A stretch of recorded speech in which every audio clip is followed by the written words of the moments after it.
Welcome to Students of Aging, the podcast that honors the incredible journeys and stories of seniors growing older. Tune in and become a part of our community as we redefine what it means to age gracefully and purposefully. Good evening, Hollywood Canteen. Oh, yes, all the stars are here tonight. You say you want to come down? No, I'm sorry. The canteen is for servicemen. The only way you can see the canteen is to join the Army, the Navy, the Marines, or join the rest of the world and see the pictures. Hi, welcome to the Students of Aging podcast. If you're here with us for the first time, welcome. If you're a repeat viewer, welcome back. My name is Barb McCutcheon. I'm the co-chair of the WoodGreen Senior Advisory Council, the people that came up with and are actually producing all the podcasts that you're seeing this season. It's a program that is funded by the federal government. Today we're really excited to be talking about a passionate interest that lasts throughout an entire lifetime. I'm really excited today to have as our guest Mike Orlando, the owner and operator of a wonderful store in Toronto called Hollywood Canteen. If you've never heard of the Canteen, it's a film bookstore that is like none other. If you don't take my word for it, think about Oscar winner Guillermo del Toro, who is a visitor to the Hollywood Canteen and recently said that it was the best film bookstore in North America, and I agree with him. So today I'm thrilled to welcome Mike Orlando. Mike? Hello. Hi, Barb. Thank you for inviting me. Well, thank you so much for being part of this. When we started talking about doing stories of people who had a passionate interest, my very first person I thought of was you, because I've been aware of the Hollywood Canteen since the very beginning, and even before that, you started off as a collector. So can you tell us a little bit about how this all started? Well, I imagine a lot of your viewers share the collecting passion in something. You know, our generation, I don't know anybody that didn't collect something at some point, and you know, you start with stamps or coins or whatever, and then as you grow older, a lot of it slides off. But our generation had some dedicated collectors, me being one of them, and collecting wasn't just amassing things, it was kind of a way of life. First of all, personally, it keeps you very focused. It gives you a goal, and you can see that goal happening and achieving that goal as you slowly collect. What you collect determines what you're in for, as far as, you know, how easy it is to collect. I was a collector of everything when I was growing up. You name it, I had to collect it. And at some point in my life, I got hooked on collecting original movie posters. A girlfriend at the time gave me an original poster from Treasure of Sierra Madre. I had become a big Bogart fan, and I thought, well, this will be fun. I'll see if I can get a poster from each of his 75 movies, and that would be my Bogart collection. Not having any idea what that meant or how easy that would be. But being a crazed collector, I really went after this thing and ended up going to old movie theaters, cleaning out their back rooms. Wow. Nobody was really collecting movie posters at that time, so it wasn't like, oh man, this guy's making a killing, or what an investment. I wanted it for free. I wasn't going to do anything with it. I wanted it all, and it was just fun. But eventually, I had amassed tons of paper as a process of collection, because, again, I'm sort of a cut above when it comes to intensity when I collect. So I was buying out theater exchanges, not only in Ontario, but I bought out the Calgary Poster Exchange, the Newfoundland Poster Exchange, and it just sort of got voluminous. I was still living at home. My parents' basement was completely filled with paper. I'm 18 tons to be exact. I paid by weight. Oh my goodness. And I'm just going through a bundle at a time and having fun, but my friends started getting interested in the hobby too, And next thing you know, we all had a favorite. Mine was Bogart. I had a good friend who collected Flynn, Gable. Some guy collected horror. And eventually, we got tired of sort of selling things out of my mom's house. So we opened a shop in the Beaches in 1984 called the Hollywood Canteen. Strictly movie posters. It was a very little store. And the hobby just sort of started to pick up. We had more and more collectors. Maybe about 50 collectors started to take it very seriously. Store was getting really busy, so I had to move to another location up onto the Danforth.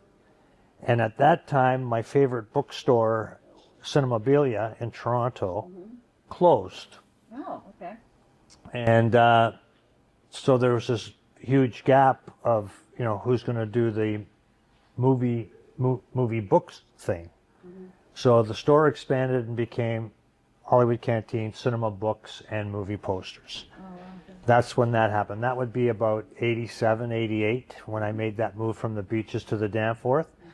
And I stayed on the Danforth, well, forever. We had a brief sojourn. We went to Markham Street when Ed Mervish was still around, and that was terrific. But I'm now back on the Danforth, and it's been a 40-year thing. So over the 40 years, we've developed our clientele of collectors like yourself, Barb, and trying to appeal to film students, which we certainly have, professionals like you mentioned, Del Toro has been in the store, and a lot of one-timers who are looking for gifts for other people or themselves. And a lot of people come into the store and kind of are dazzled by whatever's there, and they're not sure what they're looking for, but through conversation you find that they're trying to find a poster that is significant to them. And I really like that whole idea. They're only going to buy one poster. Sometimes they say, I want to get something that's valuable or it's going to be valuable. And I say, well, you know what? That's probably not the way to do it if you're only buying one, unless you're simply here for investment purposes. You should get something that has some kind of significant memory for you, time of your life, just something. And they usually do find something.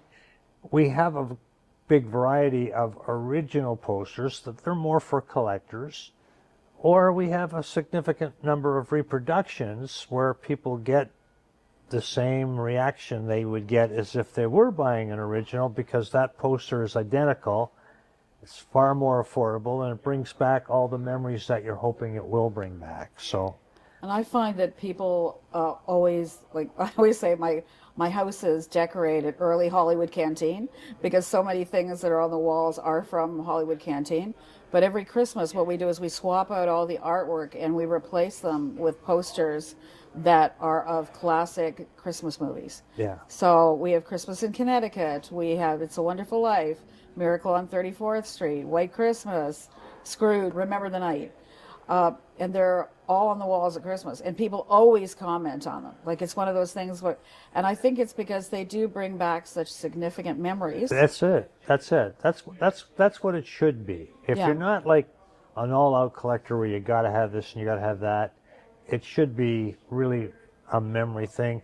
And I find, a lot of people come in, I'm buying something for my dad, he's a big John Wayne fan, like that kind of stuff.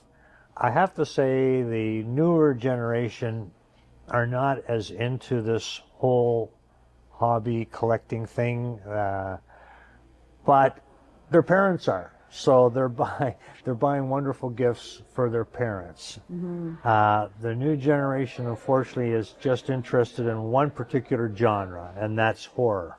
Right, yes. And it's thriving and it's good, and I've really made sure the store caters to those people, because I want the younger people in, but my heart and everything else goes with my generation and the collector mentality. Yes, yeah, no, I totally get it. One of the things that when I was getting ready to talk to you, I went through my lobby cards, And I was really surprised that so many of them did evoke those memories. So one of the ones that I really like is San Francisco, because that's the first movie that I saw that was a classic movie in the correct dimensions, because on television, movies are projected long ways. Yeah. But really old movies are projected, they were made to be square. Like TV screen. Yeah. Yeah. So what happens is when you get to see it and see it in a big situation with other people is amazing. Like seeing a Marx Brothers comedy, like Night at the Opera, sure, is amazing. Like it to is. see that with a group of people. And I wish like Toronto would. I mean, Roncesvalles, the theater, and there are some, but I wish one theater would dedicate one night a week just to do just that, to show a movie. Yes, you can see it on video. Yes, you could see it on TV. But to see it on the big screen is a whole different phenomena. And I think that for so many of us, when we first got into classic movies, we watched Stardust Cinema on CBC. This is CBC. Stardust Theater now presents My Favorite Wife, starring Cary Grant, Irene Dunn, and Randolph Scott.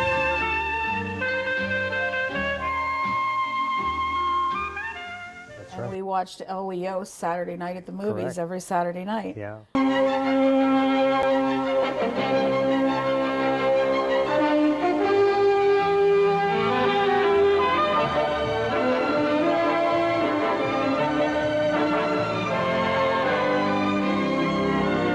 Well, back again to our movie room and our two final guests of the evening, both deeply involved in this whole field we've been discussing.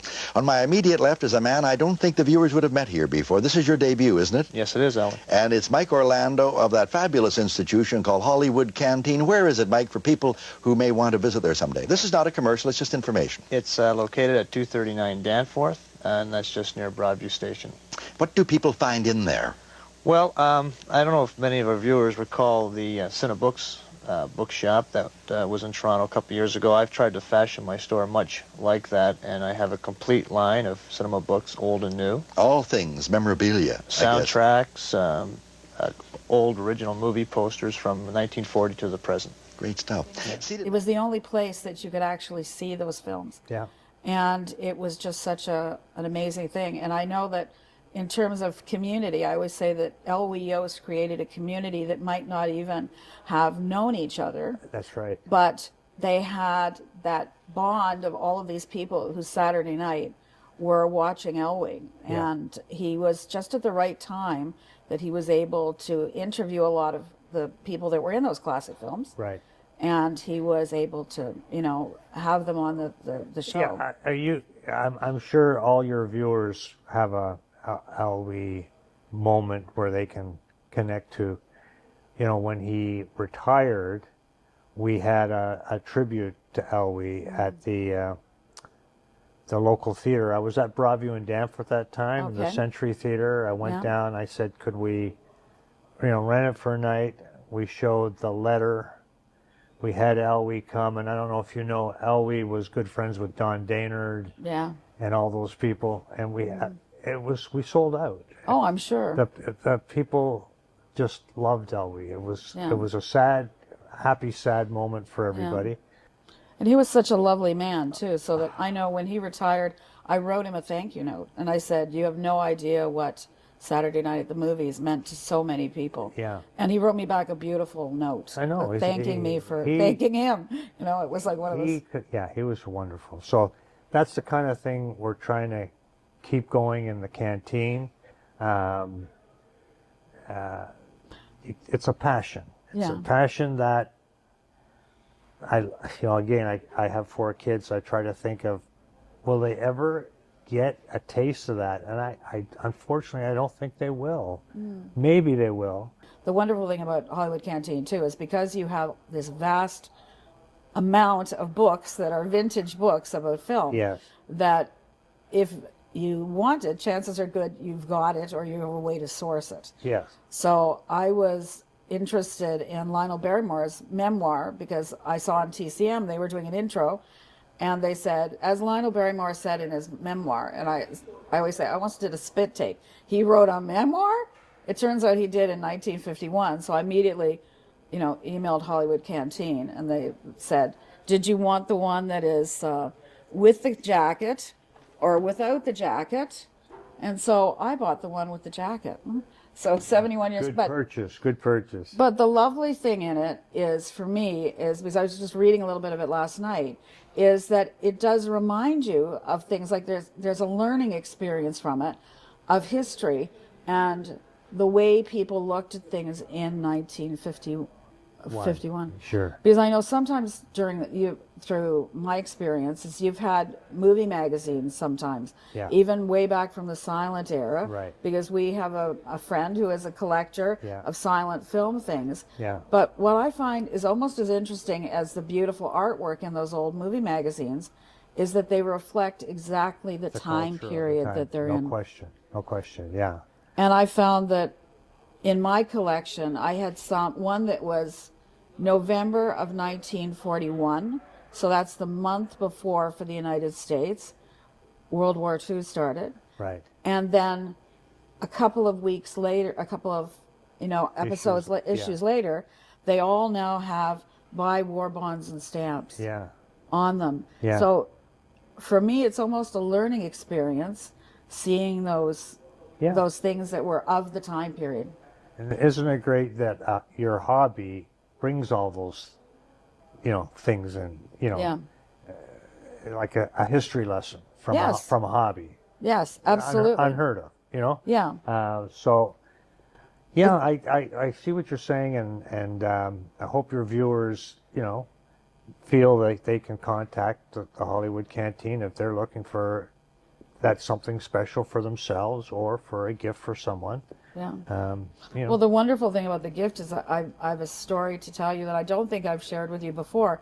Was you were very generous when we used to do silent auctions for WoodGreen Community Services for the Senior Center. And one year you donated, it was a framed poster. It was of the Star Wars. I think it might have been Return of the Jedi, with something like that. Yeah. And the woman that bought it for her husband. She was very ill.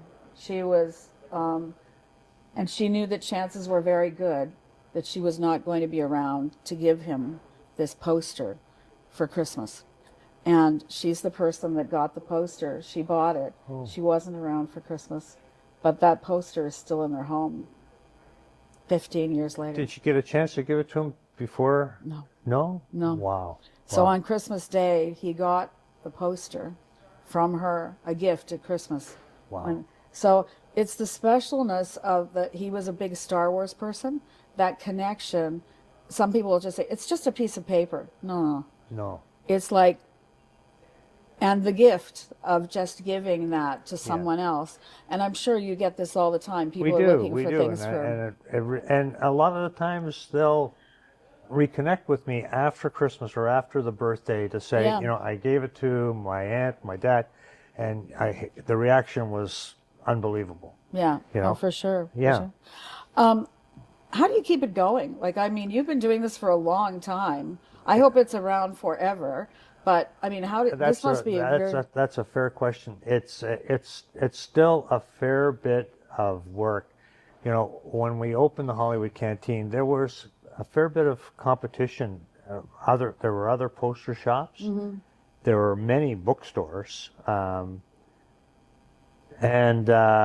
one by one they closed up for whatever their location was. The big reason they were on Yonge Street, and how can you afford to be on Yonge Street and do anything? But eventually, they all kind of disappeared.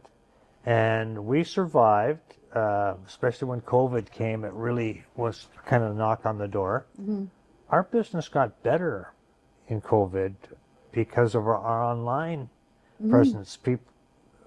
All of a sudden, people were finding out about us. And a lot of government help. If you had a legitimate business, the government was very helpful during COVID. And I was buying a lot of stuff because competitors were getting rid of their stock. Getting rid of it, and a lot of collectors were we're getting rid of it, and we were there. And that's still continuing. So how do you survive? It is a little bit of work, but you have to replenish. You have to replenish. You can never stop. And a lot of the competitors, they had a good inventory, and once it sold, though, they didn't bother building up the network. So like when someone like you come in and says, Mike, do you have this poster? I say, no. Can you get it? I have the network. It's taken a long time, but I've made a lot of great connections, a lot of great friends through this hobby and business, and they're still going pretty strong. Well, the wonderful thing is I find is like you've started off with this passion so many years ago. Yeah. The same way I did. Of course, I never took it into a business, but and you've kept it going, and it's just and it's still. I can tell that you're still really interested in the collections and what people are interested in, and some of these little. I always think of them as being little time capsules from the past. Yes. Yeah, so, for sure. And what's interesting sometimes too is that you can look at different posters and you can say, oh, like in the UK, Christmas in Connecticut is called Indiscretion. Right. And the only way you'd know that if you didn't know it is if you look at it and you go, I know that scene, and that scene's Christmas in Connecticut, right? Right, right. Sort of thing. Or I know I have a poster that's of Rear Window, but it's the Italian version of Rear Window. Right. So there's all these different things you can do. But I find that it's just so stimulating mentally to be, it's not like just collecting something like China dolls that look good. Yeah. They just keep giving, you know, like the Right. information and things of that nature, And, which is really great. You know, like, not to knock doll collecting, No, but not at all. unless you buy dolls that you grew up with and they're bringing back, you know, all that childhood thing, that's where the poster thing, everybody that buys movie material, there is a connection. Yes. It's not just a pretty poster or something. There's a connection to that film, whatever it is. And that's the one difference collecting movie memorabilia has over other types of collecting. Yes. You know, you're very in touch with what you're doing. Yes. You know. And I think that it's funny because when I was first collecting too, I was collecting things that were classic, but I was also collecting things that were of movies I was seeing at the time, because you were able to get a lot of things that were like, are they called flat sheets? Because they used to be folded, right? And then they would go, as opposed to the ones that are lovely and flat, like the one here that you brought with us to see Thunderball. Yes. So, and because I remember I have the Annie Hall of that, I think, and that I bought at the time, and I had Manhattan that was over my fireplace. Nice. And one of my Two things. good posters. Yes, Hollywood Hotel is in the den. So for people who don't know why Hollywood Canteen is called Hollywood Canteen, do you want to talk a little bit about that? In the mid-'40s, Betty Davis and John Garfield, both Warner Brothers contract workers, decided it would be a nice way to give back to Hollywood if they opened up an institution in Los Angeles that only servicemen could attend, Army, Air Force, Navy, etc. And their motive was that it would be tended by movie stars only. So the chefs were movie stars, the bartenders were movie stars, the dancers were movie stars. So servicemen were welcome, and they could go and dance with Joan Crawford, dance with whoever was willing to give their time. Only lasted for 2 years, and the war ended. But it was called the Hollywood Canteen. Come play with the stars was the byline, and that sort of stuck with me. Yeah. So the store, you know, come play with the stars. That was kind of like the theme.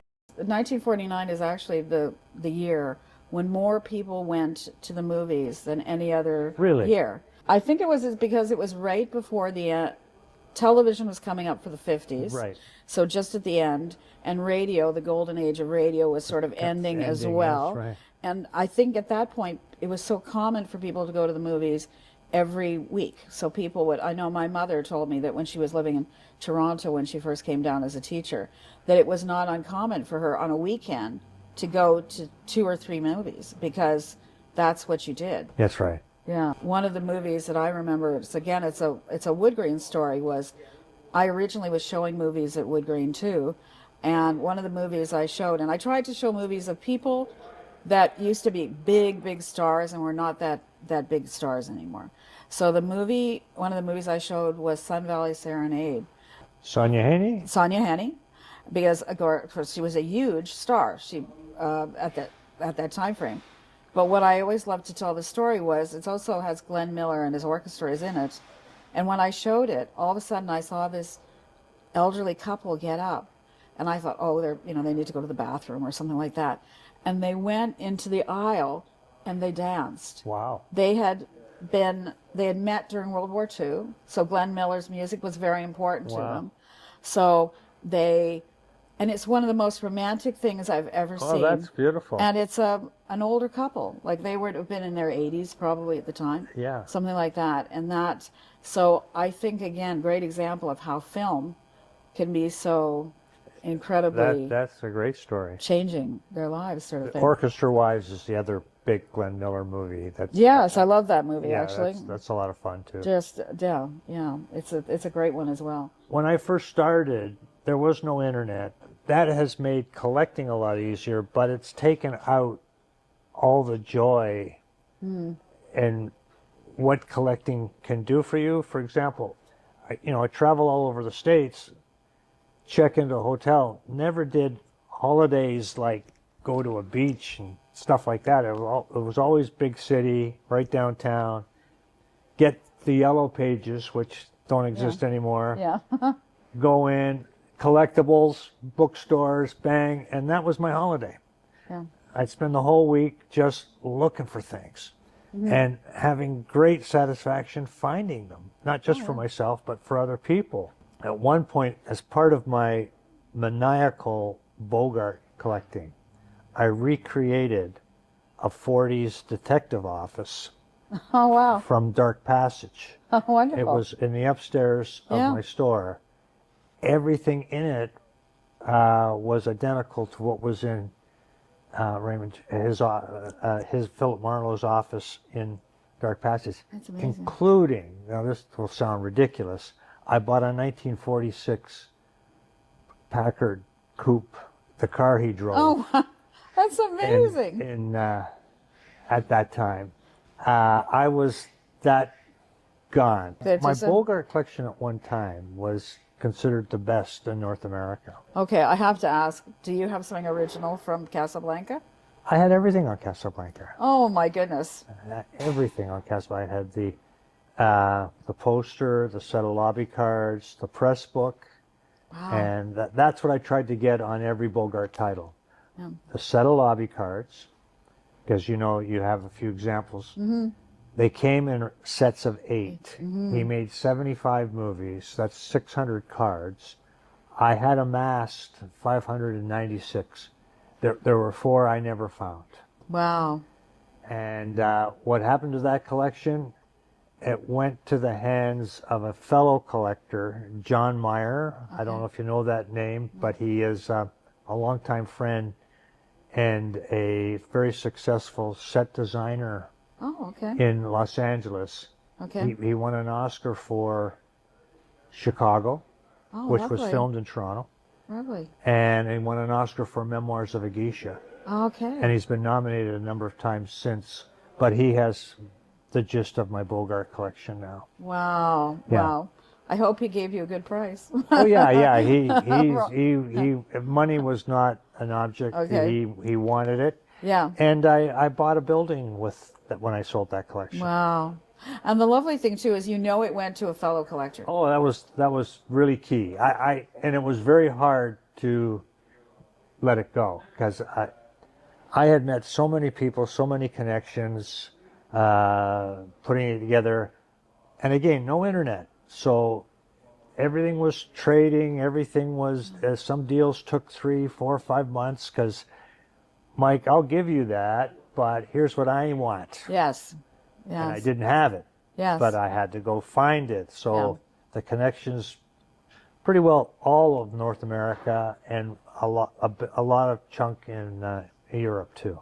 When you were talking about the cinema books and that as well, I also came along studying film at U of T at a time when there's no internet. So there were all sorts of books, and I'm sure you probably have them at the store or know them. The MGM story, the Universal story, Yeah, the that's Warner right, Brothers stories. that's right. And they would have every single, like it was a big reference book Absolutely. that you would have for every single. The American Film Institute put out some of those as well, which is really That whole series was wonderful. But with the internet, people don't really need to No. own the books anymore. No, So exactly.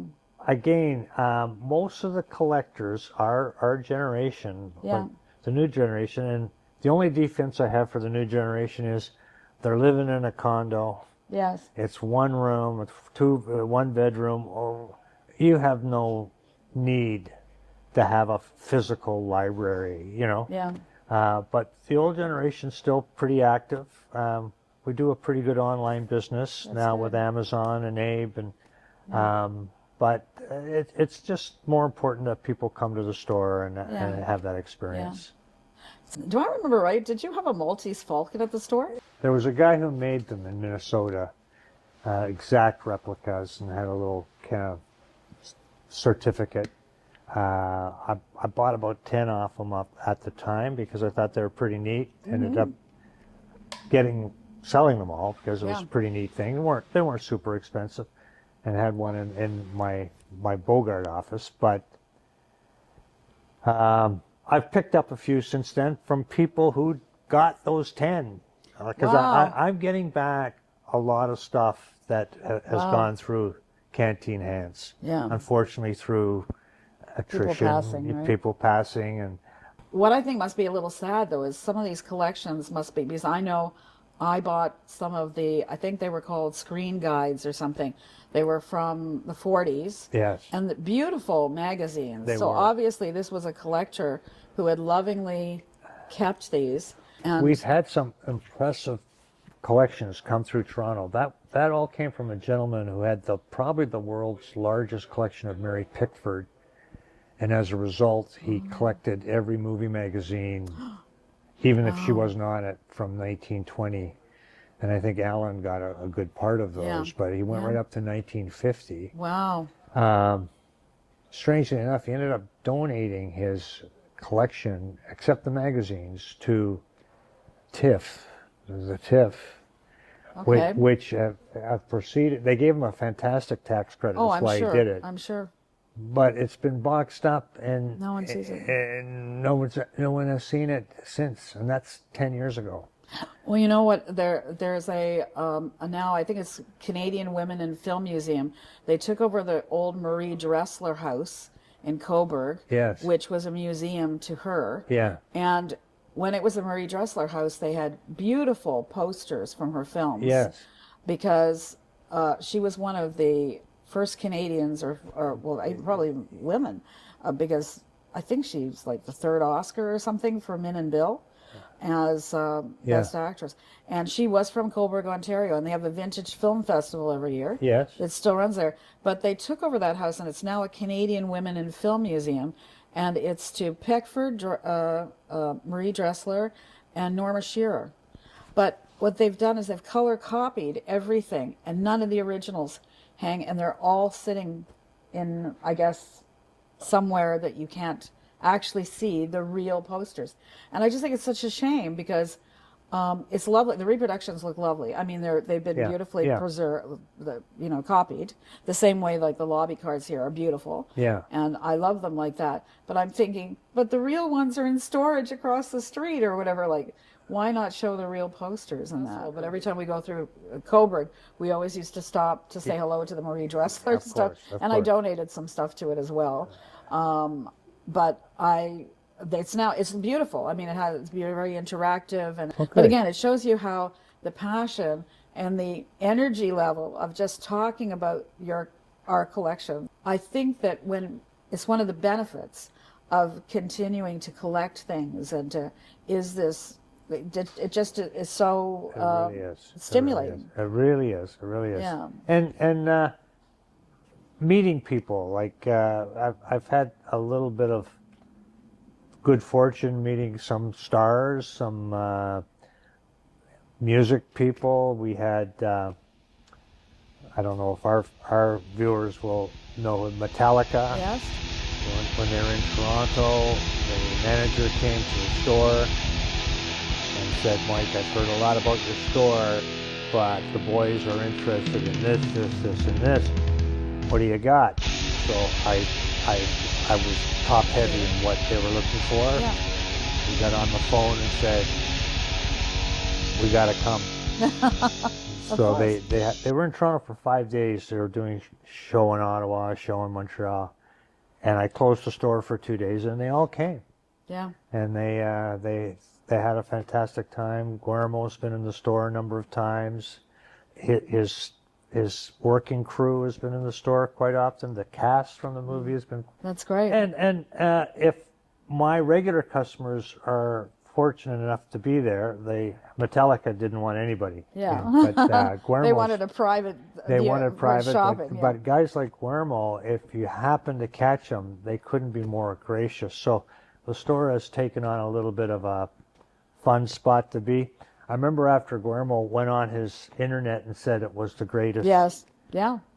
You know, he has 500,000 followers. Wow, that's amazing. So that was like crazy. But I had so many people calling me, writers, news people. When's he coming in? Can they want to be there when he is there. And I had people come and just sit in the store Oh, for 2 or 3 waiting for him hours, to show. hoping. And I said, it doesn't work that way. No. I have no idea when he's going to show up. And so, but they were, here's my card.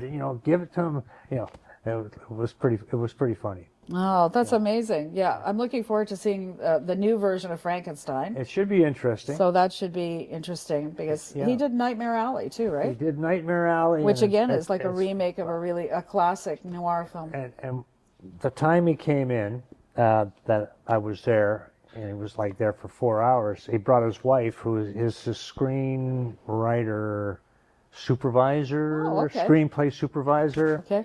And I said to him, I hope I'm not out of line, but when you decided to remake Nightmare Alley, anytime you pick a classic and you remake it, it's almost destined to be shunned upon. Yeah. And like, why'd you do that? Mm-hmm. And not that it couldn't be improved, but I thought you would get really horrific because he's Mr. Fantasy. His whole thing is, it would just become a nightmare. Yeah, yeah. And he goes, that's what I wanted. That's what I wanted, but she wouldn't let me, he said. And that was verified because a lot of the crew had come in prior to his visit. Because it was made 2 or 3 years ago. Yeah. And I said to him, where's all the nightmare sequences? Because he was an alcoholic. They could have easily taken poetic license and done all kinds of great things. He said, Mike, we shot a ton of it. Yeah. It all got scrapped. Yeah. And we shot a ton of really terrific, horrific things, and it all got scrapped. And then he consolidated that when he came in and said, Yeah. But I said, well, maybe you should listen to him more often because it was great. I thought it was I was all set to, what are you doing? But it was great. I loved it. It was terrific.